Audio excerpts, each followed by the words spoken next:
Hello বন্ধুরা, পৃথিবীতে প্রতি বছর যত মানুষ সাপের কামড়ে মারা যায় তার মধ্যে উল্লেখযোগ্য একটি অংশ এই রাসেল ভাইপারের কামড়ে মারা যায়। রাসেল ভাইপার একটি বড়, ভারী দেহের অত্যন্ত বিষাক্ত সাপ। এটি ভারতীয় উপমহাদেশের অন্যতম বিষধর সাপ, যাকে চন্দ্রবড়া বা উলুবড়া বলা হয়, এবং এরা 5 থেকে 6 ফুট লম্বা হয়ে থাকে। স্থলভাগের সাপ হলেও জলে দ্রুত গতিতে সাঁতার কাটতে পারে এই রাসেল ভাইপার। এটি ভারতীয় উপমহাদেশের প্রধান 4টি বিষধর সাপের মধ্যে একটি। বিষধর সাপ হিসেবে রাসেল ভাইপারের অবস্থান পৃথিবীতে পঞ্চম, তবে হিংস্রতা ও আক্রমণের দিক থেকে সবার উপরে। আক্রমণের দিক থেকে এরা এত ক্ষিপ্র যে 1 সেকেন্ডের 16 ভাগের 1 ভাগ সময়ের মধ্যে কামড় দিয়ে থাকে। তবে অন্য সাপ মানুষকে দংশনের পর সেখান থেকে দ্রুত সরে যায়, কিন্তু রাসেল ভাইপার সেখানেই থাকে। আক্রমণের ক্ষিপ্র গতি ও বিষের তীব্রতার কারণে একে কিলিং মেশিনও বলা হয়। এদের বিষ দাঁত লম্বা, দাঁতের দৈর্ঘ্য প্রায় 15 থেকে 16 মিলিমিটার পর্যন্ত হয়ে থাকে। রাসেল ভাইপার বা চন্দ্রবড়ার বিষ দাঁত পৃথিবীতে দ্বিতীয় সবচেয়ে বৃহৎ বিষ দাঁত।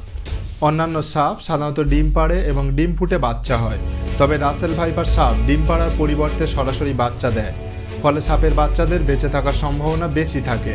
এরা বছরের যে কোনো সময় প্রজনন করে, তবে মে মাসের পরে জুন, জুলাই, অগাস্ট এই 3 মাস প্রজনন সব থেকে বেশি ঘটে।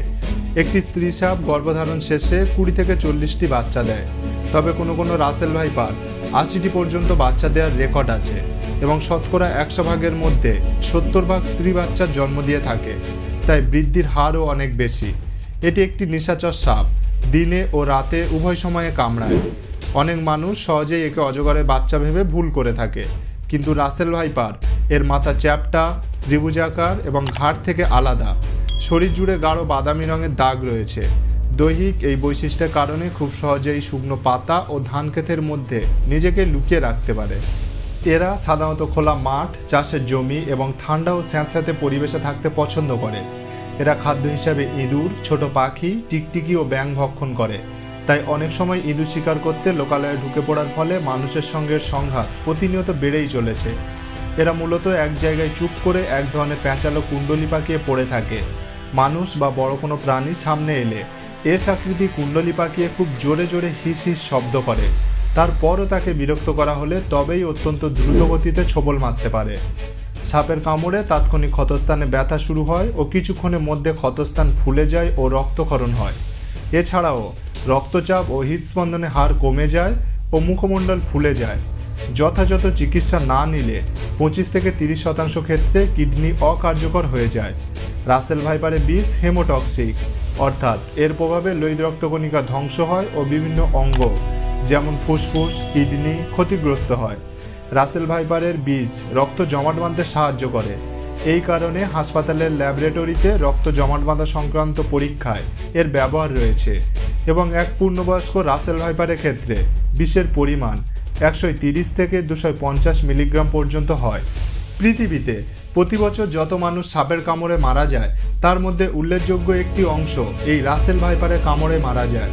বিশ্ব স্বাস্থ্য সংস্থার রিপোর্ট অনুযায়ী বাংলাদেশে প্রতি বছর অন্তত 5,80,000 মানুষকে সাপে কামড়ায়, যার মধ্যে অন্তত 6,000 মানুষ মৃত্যুবরণ করেন। রাসেল ভাইপারকে 2012 সালে বাংলাদেশে মহাবিপন্ন ও বিশ্বে বিপদমুক্ত বলে বর্ণনা করা হয়েছে। 2015 সালে রেড বুকের তালিকা অনুযায়ী রাসেল ভাইপারকে বাংলাদেশে সংকটাপন্ন প্রাণীর তালিকায় অন্তর্ভুক্ত করা হয়েছে।